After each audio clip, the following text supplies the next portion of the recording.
Patatawanin kita pag hindi ka masaya. Bubuhatin mo ko pag merayuman ako. Kay sarap isipin kasama kang tumanda. Ibibili ng balot pag mahina ang tuhod.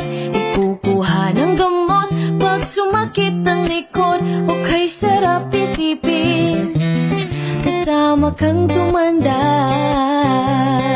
Oh, sasamahan kahit kailanman. Mahigit kumulang di mabilang 30 araw sa isang buwan. Umabot man tayo sa 3,001. Paglalaba pa kita pagtapos mamalansya. Kahit abot-abotin man.